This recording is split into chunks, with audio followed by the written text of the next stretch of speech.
Good morning, everyone. My name is Annalise Gamble, and I'm the Statewide Engagement Officer here at Serve Virginia.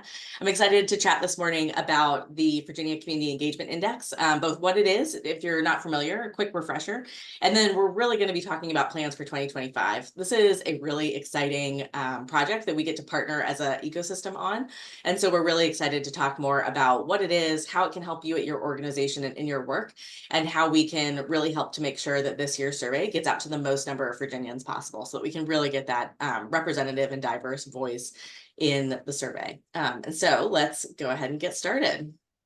First off, I just wanted to start by saying thank you. A huge thank you to everybody who has contributed to the last VCEI that we fielded in 2023. A huge thank you to those that have come along with us in the journey of getting the VCEI results out there. And then a huge thank you to those that are new and have heard about the VCEI and are interested in really making sure that it has a presence in your community. We really believe in the VCEI as a tool, and so we're excited to be able to partner in its utility and application across the Commonwealth.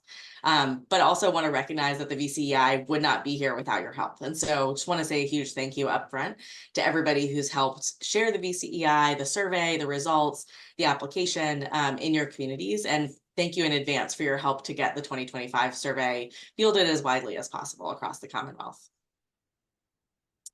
I wanted to briefly kind of talk a little bit about where we've been with the VCEI. If you are new to the VCEI, there are lots of different resources that I can point you to for a more thorough deep dive into kind of the development of the survey and how it was created and what we learned in the initial launch. But I'm going to give a brief overview just for folks that are watching this and maybe are new to the tool.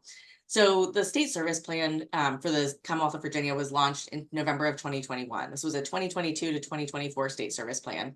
We fielded a survey with over 400 different stakeholders asking what was really important for our sector, right? For the service and volunteerism sector, that includes nonprofits, that includes corporate stakeholders, that includes local government, state government, everyone who really has a vested interest in service and volunteerism and civic engagement across the Commonwealth. Through that survey, we developed the state service plan. And one of the key takeaways that we heard from that survey and in the development of the plan was that folks really needed a better metric or a better way to measure their progress to really be able to not only see the community impact of their work, but really be able to see the impact on community members, on the folks that were being engaged in making that impact.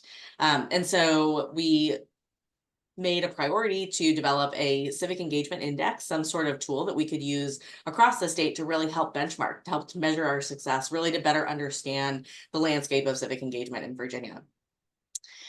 Through a really interesting journey that I would love to share more about, we created the Virginia Community Engagement Index out of a desire and need to really have a more statewide, state-specific tool. The Virginia Community Engagement Index was developed. It's a landmark survey, so we are the only state that has something like this, and it's really kind of a pioneering effort in this space to really better understand the landscape around us. The survey was first fielded in February, March of 2023. And it was an amazing process. We heard from over 6,000 Virginians through, people like you sharing the survey that were able to really get a good cross-section of what folks do, think about, care about in their communities. We were able to share the results of the first VCEI at our volunteerism summit in May of 2023. And we took the summer to really analyze those results in partnership with a lot of you and produce a state report and deep dive appendices that you can find on our website. If you go to servevirginia.org and click Why Serve, you'll see the results of all of that work. And it's really been an amazing year and a half that we've been able to really use the VCEI as a tool. And we'll talk a little bit more about that today. Launching the VCEI has been an amazing process. It has taken a lot of different pathways across our state, both locally at the state level and then also nationally. So like I mentioned, this has been a really engaging process. So this is not a Serve Virginia thing that we're doing. This is something that we are happy to facilitate and lead, but that we're really doing all together. These insights have been used to really inform action strategies. So this isn't a survey that then lives on the shelf This is something that we're really using to help ground and guide evidence-based practice in our communities. We've been able to share this at the state level through our own trainings and through partnerships with others. We've been able to share this with other states who are interested in taking on similar efforts. And we've also been able to share this on a national stage for, both folks in Virginia, but then also folks across the nation to really learn from how we're looking at service and volunteerism here in Virginia and how it can really be a tool, an asset that we're applying against our community needs to really create that change that we're all looking for in our communities. This is maybe a familiar slide if you're used to the VCEI, but I just wanted to kind of take us back to when we were designing the project, when we were designing the tool, what our initial goals were. These were our initial goals. We wanted to establish benchmarks and really start measuring impact on a statewide level of civic engagement and volunteerism. A lot of us measure impact on our communities, thinking about, if I'm a food pantry or food bank, how is my work impacting food security or food insecurity in my community? But really wanting to better understand the impact of how we're doing our work. So the impact of engaging people as a part of the solution, knowing that that's really important and not necessarily having yet a tool to be able to point to say, this is the results of our work, or this is the greater impact of our work. And so the VCEI was really designed with that in mind, being able to measure the benchmarks and measure the impact of how our work being done is making a change in and of itself. We also wanted to determine opportunities. We wanted to better understand where there were opportunities or potential for change that could help us do our work better and make a larger impact. And then finally, we wanted to take what we learned and really build new systems and structures to be able to help us catalyze our work to the next level. I'm using a lot of buzzwords, but really the intention and the heart behind what we were doing was to figure out, how do we make the circle wider, right? How do we not only learn a lot about what's going well in our state, but also bring that information back to the folks that are doing this work so that we can better understand how we can all take that next step and get to that next level, really unlocking different opportunities, more folks being included, whatever that kind of next step is. We really wanted to be able to use evidence to help get us there. And then finally, we wanted to be able to look at this over time. This was never designed to be a one-time survey that gave us cool insights that we could use. This is really designed to be something that we can use year over year, or 2 years over 2 years, to really be able to see how things are changing. COVID, for example, was a huge disruption in a lot of our work. And so we know the importance of being able to see kind of changes from different time periods to be able to really track and identify what some of the biggest levers are, right, that impact our work. And so really being able to compare, year over year data and results is important to us as a part of this project. I'll go over a little bit about some of the things we learned, but really would point folks back to our Why Serve page on servevirginia.org if you're interested in learning more.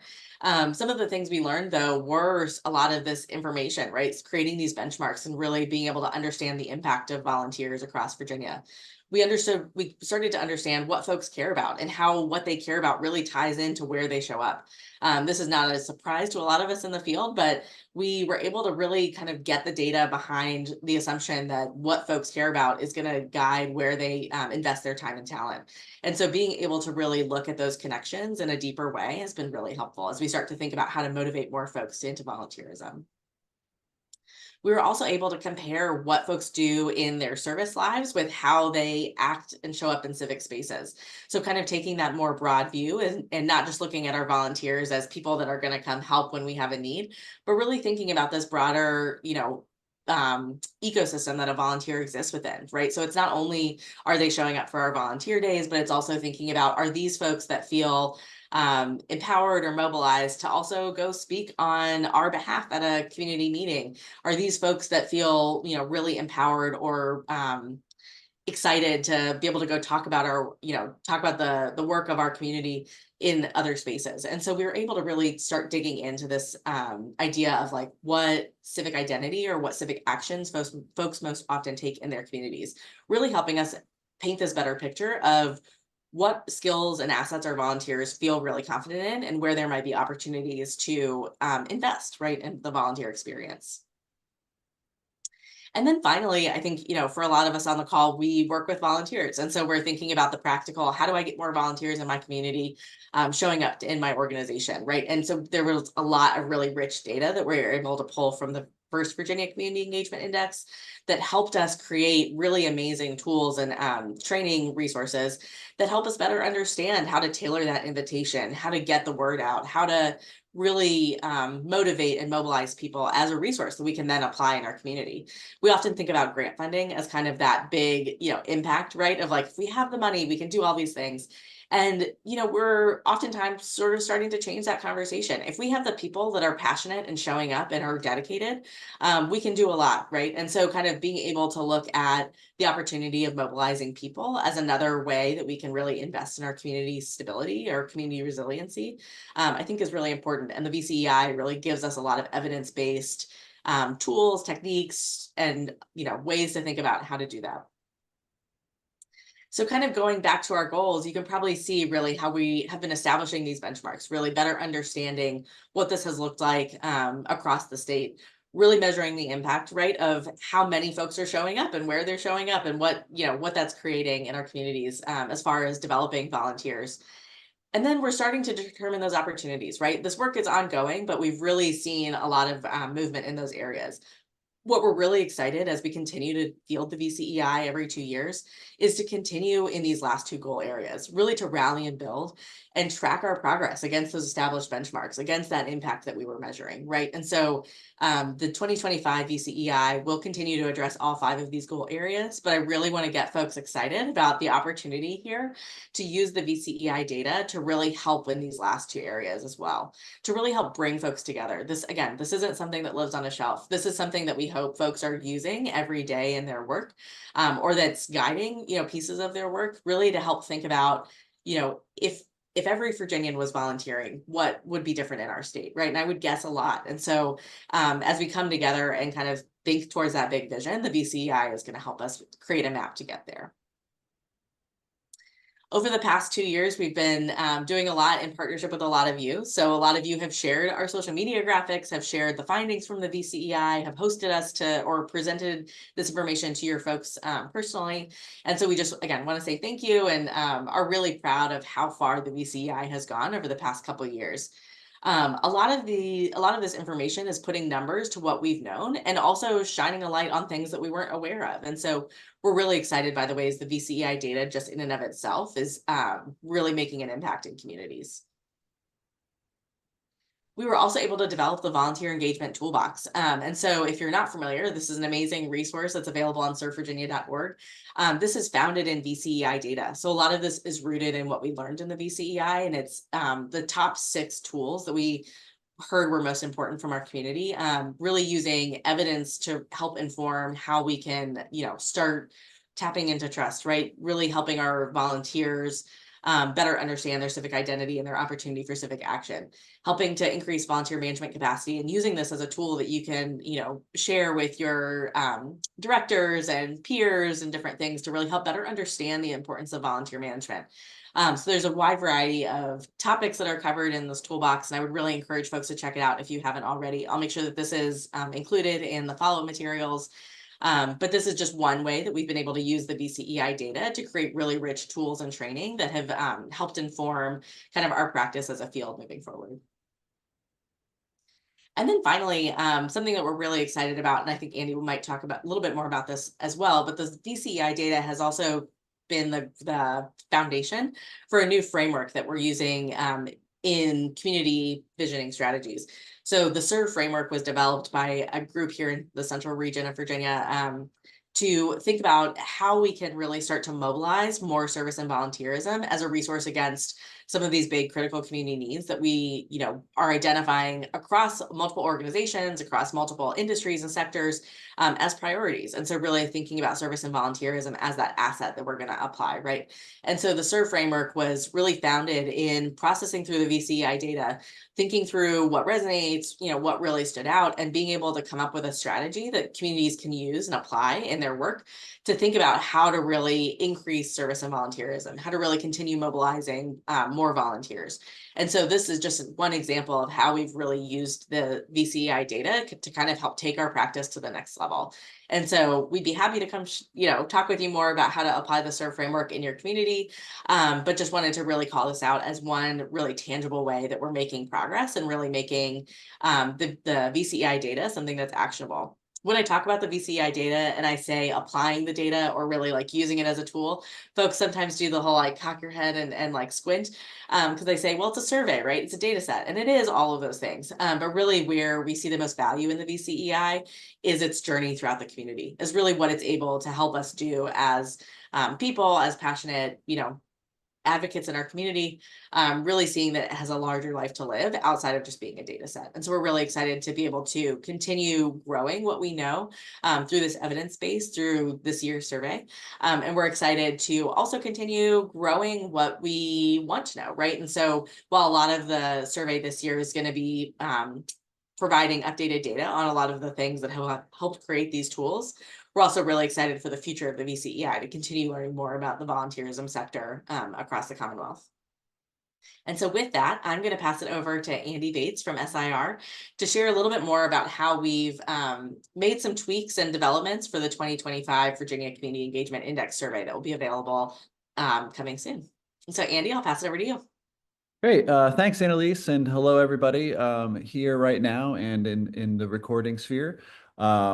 Just wanted to thank Annalise and Serve Virginia for just a continued partnership in helping to develop this survey the first time around, and now helping to take it to the next level. As Annalise said, it's a data set, but it's data as a tool. And so when we think about how we've updated the survey and what those updates are going to provide for us in terms of the findings and the actions that you can take from those findings, when we think about that toolkit that Annalise just mentioned, well, hopefully these will be kind of power tools that we can add to it. And it's really the deeper dive that we're going to be able to take to enhance what we found the first time around, and hopefully some things that we didn't know we wanted to know, but have the ability to know now. So I'm really excited to be on this journey with you all, and I'll walk you through a little bit of what some of those updates are, what's kind of staying the same, as Annalise said, and then what and how we're updating some other questions to get at some of those key learnings that will take us into the future. So as Annalise mentioned, we've established quite a few benchmarks that we want to continue to keep the pulse of, right? And so you saw that slide of the greatest needs that people feel in their community. I just threw here the top 5, but we identified 10. We're going to continue to assess where people's community needs and priorities are. Are they very focused on education, items related to priorities related to health and well-being, housing, public safety, economic opportunity. We also want to continue to keep in mind disaster response. I think there's no better time to talk about that than right now. When you think about what's happening in LA, you also think about if you live in the Richmond area, what happened last week. Those are very quick mobilization flashpoints that really highlight the need for knowing how to reach people, how to motivate people to give of their time, talent, and treasure very quickly to address a pressing need in their community. And so when we think about the motivations for people to do those things, we're going to get a lot of insights related to that. But also to keep in mind that when we think about the data that we have related to community needs and challenges, never meant to be a definitive hierarchy. Again, it's more of a pulse taking, a temperature check. How are people seeing, feeling, and experiencing their communities around them and the changes that they would like to see? Because ultimately, we want to connect their actions to those changes that they want to see. Other current benchmarks that we have that we're going to continue to track and measure those rates of informal and formal volunteerism. Annalise showed you that stat of 67% had said that they had volunteered with an organization in the past year. But as recent census data reveals, the and correct me if I'm wrong here, Annalise and Kathy, Virginia was second in the country in terms of people who say that they do informal things to help in their communities, to help out their neighbors. We always wanted to assess that because, as Annalise mentioned, going back to the state service plan, and then as we were working with partners to develop this survey, how we understand, track, measure, and talk about those informal things that people do every day in their communities that really do have an impact on strengthening their communities. We wanted to get a handle on that as well. And so we're going to continue to track and measure that, as well as where volunteers say that they are giving of their time, those civic actions that Annalise mentioned, whether it's voting, posting content, attending local forums. We're going to continue to keep our eye on that, as well as levels of institutional trust and levels of self-efficacy that help influence why people take those actions. So we have levels of trust in government, education, healthcare, all of these kind of institutions and that make up our communities, the levels of trust that people have, and then the levels of efficacy people see in their ability to influence those institutions by getting involved. So we're going to continue to take a look at all of those things and track improvement or growth or even potential declines over time, and what that might mean for the sector and what that might mean for our communities. But we also want to take this opportunity, as Annalise said, to develop some more nuanced portraits of motivations. And for the volunteer recruitment managers out there, and how we start to build the capacity of our organizations to engage beyond just volunteerism, but also civically and with political leaders or other community leaders and thought leaders. Understanding why do they start? We have good information when you look at these left-hand columns. Why do they start? What keeps them coming back? And what keeps them from engaging at all or as much as they like to? We're going to ask those questions exactly the same as we did in 2023. I put 2022 on this slide because that's when we started coming up with all of the questions. So I always get my years mixed up in terms of when it launched in early 2023 versus when we kind of started on this journey together. So apologize for that. I'll update that to 2023 moving forward. But when we think about why they start, we see this kind of mix of intrinsic drive to help. Faith always plays an important role in why people continue to get involved. The desire to act in the face of their community needs and priorities, or when they see, learn, or witness a perceived injustice or social issue. Those starting motivations are important, but as Annalise showed on that one driver slide with the big arrow on the right-hand side, what keeps them coming back is often much more of a predictor of their willingness to get involved and to get involved more often. And so we have lots of great information on that too, in terms of what fulfills them when they volunteer, that feeling of paying it forward and how gratifying that is. And then, as you all know, the importance of skills-based volunteerism and making sure that people connect something of themselves to the experience. It's not just giving of their time, it's giving something of themselves. We'll also continue to look at what prevents people from getting involved, but also what might alleviate those burdens. No surprise that we found time, convenience were top barriers, but there's also this notion of not knowing where to start or just not having been invited. And so when we think about how we use these insights and data as a tool, that is really where we want to use this information. How do we make sure that people know where to start? How do we make sure that when we are extending the invitation to them, they see it, it resonates with them, and it forces them or encourages them to take action? So on the next slide, we'll talk about how we've kind of updated some of our questions to get at some of the more nuanced portraits of these motivations. So we'll be looking into the role they feel institutions play in driving change. We have trust levels, but really, what do they think employers should be doing? What do they think educational institutions in their community should be doing? What do they think faith communities should be doing, both with their within their congregations, with their larger communities, and with interdenominational faith communities or different faiths? So we've added questions there to really understand what people expect and want to see from these kind of anchor institutions in their communities, whether it be faith, government, education, nonprofits, benefits down the line. We also will have a little bit more information on how people want to engage and be engaged. We kind of gave them the options to talk about their motivations, but we didn't say, what stands out to you? Is it a newsletter? Do you respond to those?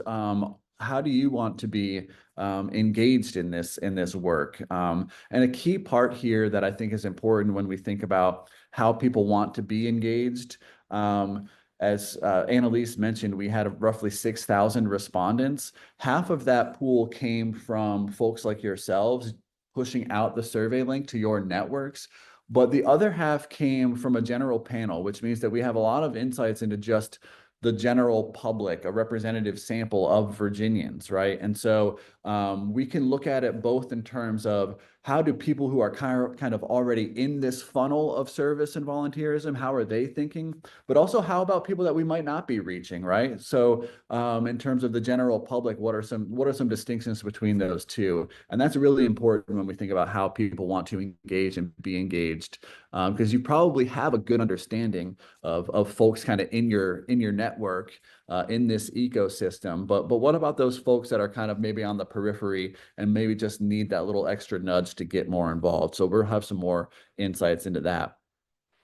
We'll also start to assess the impact of their actions, what they feel their impact can have, and what they want their impact to have. That is one key distinction for those who will recall the 2023 survey. We asked a lot of questions around what do you feel the greatest needs in your community are, and then what do you feel are the greatest ways to make change against those, right? And so we gave them the options of, is it community outreach and education?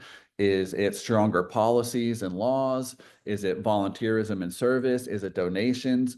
Here, we're going to ask the same type of question, but in a little bit different way. So we'll hopefully get more insights into the agency. Do they want to influence policy, or do they want to donate and volunteer? And that is going to help us engage people and mobilize them on the levels that they want to be mobilized, rather than just asking them to do the things that we think are most important. So we're going to add a lot of questions around that. That's going to help us take those driver analysis, what's driving engagement a lot further down the road, and can actually start to lend themselves into very key personas of Virginians and engaged Virginians that'll help us tailor outreach, tailor how we communicate with people, how we talk about their impacts of their efforts. It's really going to help us in the long run extend that stronger invitation to people to get engaged, because we're going to have a lot more information about who they are, why they get involved, and the impacts they want to have.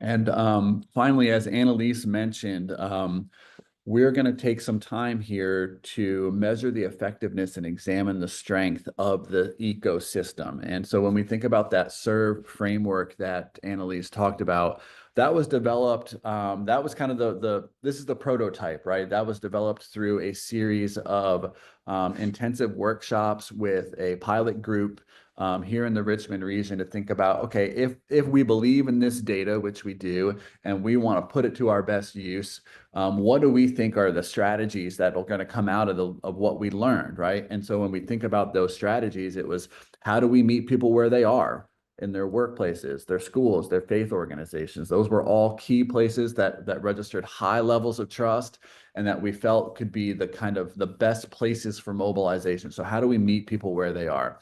How do we, if we are effective at meeting them where they are, how do we equip nonprofits, especially with the tools they need to recruit, train, and retain volunteers? So we meet them, we engage with them where they are, and then we want to make sure that when they take that step to get engaged, we're ready to put them to their best use in ways that they want to be put to use. We also want to talk about how we leverage national service in partnership with other service and volunteerism strategies. A lot of people, talk about things like AmeriCorps as the best kept secret. Well, it really shouldn't be. It is a key mobilization tool for us, for organizations. It's a capacity building strategy for us, and it really can and should be talked about and leveraged in ways that connect this whole ecosystem together. It's one other way to get the best and the brightest, the folks who are as committed to driving change in their communities as possible into their communities. We also, the V and the E strategy here, voice, that really came out of the VCEI findings in a big way, because one of the things that we found in 2023 was that when we asked folks, well, what do they think are the best ways to affect change in their communities? They kept saying, well, we've got to educate people more and we've got to influence policy. Okay, well, so how do we encourage people, both individuals and organizations, to influence policy, to advocate for the policies and programs and resources that we feel are necessary to meet our community needs? So we're really interested in seeing how people want to use their voice, how organizations can use the collective voices of their networks, right? How do you harness the voices of the people who are with you, and be the tip of the spear in terms of educating others and ensuring that we have the right policies and procedures in place. And then finally, enhancing the volunteer experience by connecting them to the impact that they want to make and the populations they're serving, right? That gets back to those key additional questions that we're asking when we think about motivations, and how they want to be engaged. If we know more about how they want to be engaged and the impacts they want to see from their engagement, we're going to be able to tailor our volunteer experiences a little bit more, and make sure that when people are coming into our doors, they are really seeing what they envisioned when they signed up with you. So that's kind of it in a nutshell. I'm happy to talk more about these if Annalise or Kathy or any of the other participants have any questions. But those are some key updates that we're making. Again, as Annalise said, a lot's going to be the same. So we're going to be able to take a look back to see how things compare from 2023 to now. But we're also going to have a really strong look ahead, and a strong roadmap for how this is going to continue to play out every 2 years. So I'm happy to take any questions, or Annalise and Kathy, if there's a point that you really want to make about this survey that I didn't touch on, happy to do so. And while it's measuring a lot, it's still a user-friendly survey. So it's going to be, 15, 20 minutes, I think, max, if you really take your time with all the questions, probably closer to 10. Yeah, we're actually we're testing it now. So we've had a few different tests, and I checked with one of our testers, and they've netted out on average at about 10 to 12 minutes. So we're looking pretty good. Again, that's just a couple of people, but it is a little bit more streamlined from last year for those who took it in 2023. That community needs section has really been condensed. And so that was the most time consuming part of the survey last time. And so we streamlined that in order to incorporate some of those extra questions that we talked about, and also hopefully make the survey a little bit easier to navigate, so we continue to get the same number of responses. And the survey will also be available in Spanish. Correct. Awesome. Thanks so much, Andy. I really appreciate you giving that better, deeper dive into what we're looking at for 2025 specifically. And hopefully folks are starting to get excited about all the different pieces of information that we'll be able to really utilize as we move forward in 2025. So today I'm going to talk, or now, we've been talking all day, talk a little bit more about actually sharing the survey. So like I was mentioning earlier, how the survey really works, right? And the actual success of the survey is reliant on folks like you and me to really get the survey out there with the folks that we know. So let's talk a little bit about the timeline. So the survey is going to launch on January 28th. So our goal is to get you everything you need in the next couple of weeks to be able to share the survey widely. Personal networks, professional networks. This isn't something where we're just looking to get volunteers. Like Andy mentioned, we really want to get a cross section of Virginia. And so as widely as you can share this, the survey would be great. The survey is going to be available throughout the month of February. Essentially, it's going to close on March 5th. And so we will make sure that you have lots of notices, lots of nudges that you can provide your community. But just wanted to give kind of folks an idea of the timeline. The survey is going to be available online between January 28th and March 5th. In late April, we're going to be excited to share with you kind of a sneak peek at the VCEI results. We really value your partnership in this effort, and we know that this couldn't happen without our collective efforts to get the survey out into the community. And so as a thank you to the organizational partners that share the survey, we'll be providing early access to some of those results. The full results will be launched at the Volunteerism Summit, which I hope you join us for May 14th and 15th. It's going to be a virtual event, and we're really looking forward to being able to engage as a community in the VCEI results and start playing with the data. To actually share the survey, we are really excited this year to launch this Champions Network. And so thank you so much to the folks that are here today, the folks that are watching the recording. We really view you as partners in this effort. So I can't understate the importance and role that you play in this work. There is a landing page that we've created for you. It will have this timeline. It will have all the information that you need to get set up as far as getting a link to share to the survey, getting all the promotional materials. And so this is really a tool that we hope to empower you, to equip you with, to really help get the survey out as widely as we can. On that landing page, you'll find a wide variety of templates. We have graphics, we've got language, we've got blurbs, we've got everything you could need, really to make it easy for you to share this as widely as you can. Feel free to go ahead and start sharing this with your comms teams. If you have newsletters coming out soon, we would love to see this featured in there. If you have questions about, how you might be able to start promoting this now before the survey is launched, let us know. We'd be happy to get you what you need. If you have questions about getting QR codes, getting flyers, all of that will be on the landing page, but we're happy to help customize things for your network. So if there are specific graphics that you wish you could see, anything like that, you can feel free to reach out to me or the communications officer here at Serve Virginia, Sarah Lawson, and we'd be happy to get you kind of exactly what you need to be able to spread the word. Our goal is 6,000 responses from across the state. And so we are going to be working with a panel provider to really get some of that broad cross section for about 1,500 responses, but that really leaves the rest up to us to really be able to share the survey, get the word out, and really make sure that the most number of individuals available are able to take the survey. And so please let us know if there are questions that you have, tools that you need to really be able to help spread the word widely. And so, we are really ambitious and excited about the 4,500 responses that we're going to be able to generate personally by sharing the survey. And then a little bit more about what to expect. And so you'll receive an email this week as follow-up to this webinar with the recording, with the link to the promotional materials in that landing page, and kind of more information about how to get a customized link for your organization to share.